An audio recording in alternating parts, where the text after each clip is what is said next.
After the Great Flood, humanity was given a second chance. The survivors, descendants of Noah, began to repopulate the earth. A new beginning was at hand, a chance to rewrite history without repeating the mistakes of the past. But unity, which once sustained them, slowly began to morph into ambition. Noah and his sons spread across the earth, forming new villages and tribes. The plains of Shinar, a fertile land between the Tigris and Euphrates rivers, present-day southern Iraq, became home to many. There, a bold idea took shape: build a city and a tower. But not just any tower, one that would reach the heavens, not by faith, but by pride. They said, "Come, let us make bricks and bake them thoroughly." They used not stone nor mortar, but bitumen, a petroleum-based material abundant in the region. The technology of their day was used masterfully, and so began the construction of a massive tower, a ziggurat, not just to touch the sky, but to make a name for themselves and avoid being scattered. This is just the beginning of an ancient story, full of lessons about pride, purpose, and identity. The sound of hammers echoed across the plains of Shinar. Each strike marked the rise of a dream, or perhaps the foreshadowing of a fall. Human hands shaped the bricks, but it was pride that laid each level of the tower. The city expanded, but the tower, it rose like no other. It wasn't just architecture. It was a declaration of independence. "Let us make a name for ourselves," they said. They no longer wished to depend on God. They wanted to be remembered, revered, unstoppable. But the Creator, who had promised never again to flood the earth, saw something equally dangerous: arrogance. They were united, but for the wrong reasons. Unity had turned into rebellion. Humanity, meant to spread and fill the earth, was now gathered in one place, challenging the heavens. Then God came down, not with thunder, not with earthquakes, but with a confusion no man could foresee. What happens when the Creator interrupts human plans? What lasting impact did this moment have on humanity's future? Don't miss the next chapter in this biblical story that reveals not only the origin of languages, but the danger of a proud heart. The tower rose, brick by brick, ambition upon ambition. Men walked back and forth with tools in hand, shaping the city with precision. They believed they were making history, but in truth they were repeating it. This wasn't just construction, it was a declaration of independence. Man no longer wanted to reach heaven through faith. He wanted to climb it with power. But God saw. He saw not only what they built, but what they carried in their hearts. He saw the pride that united them, the glory they sought for themselves. And then, something unexpected happened. The Creator didn't send an earthquake, no fire from heaven, no flood. He simply confused. Words lost their meaning. Men who once understood each other perfectly now sounded like strangers.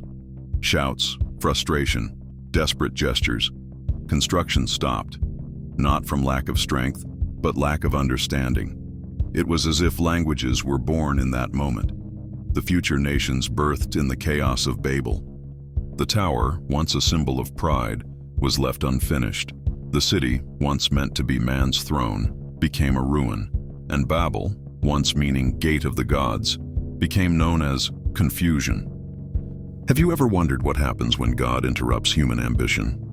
A tower to heaven, a united people, fueled by pride, and a divine act that reshaped history. Discover how the confusion of language halted humanity's rebellion and set the stage for the world as we know it. Voices that once echoed in unison turned to noise. Shouts of command dissolved into confusion. Leaders could no longer lead. Builders dropped their tools. Mothers couldn't understand their own children. Chaos spread like wildfire. The plan that once seemed perfect collapsed with a single divine intervention: language. They didn't know it, but in that moment, the diversity of tongues was born. It wasn't cruel punishment. It was corrective grace. God didn't destroy humanity. He interrupted a path of collective pride that could have led to self-destruction. The massive tower was abandoned. The ziggurat, a symbol of human arrogance, remained unfinished, an open wound on the plain of Shinar. Each group, now divided by language, began to scatter. They couldn't stay together, not out of lack of will, but inability to understand. Over time, these families became nations. Their cultures blossomed, their languages formed. Babel, once meant to be the gateway of the gods, came to mean confusion. But the story doesn't end in destruction. It ends in direction. God redirected humanity.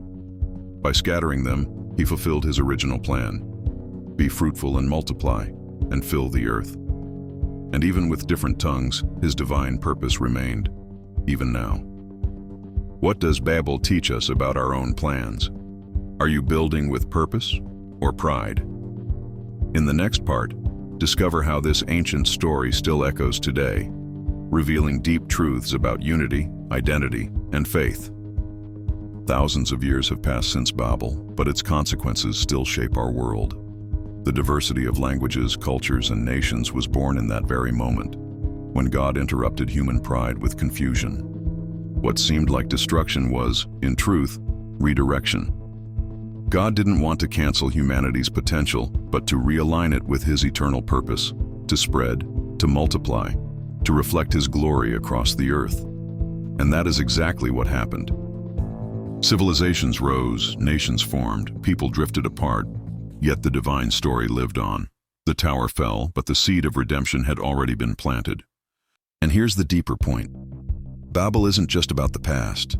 It's about you, about me, about all of us. How often do we build our own ziggurats? How often do we try to climb to the top, to be seen, known, self-reliant? But God in his mercy still intervenes. He still confuses the road to destruction, to lead us back to life. If this story moved you, like the video, share it, and leave a comment below. What are you building? A tower of pride or an altar of purpose? And don't miss the next chapter. We'll explore how the same God who scattered at Babel united hearts centuries later, on the day of Pentecost.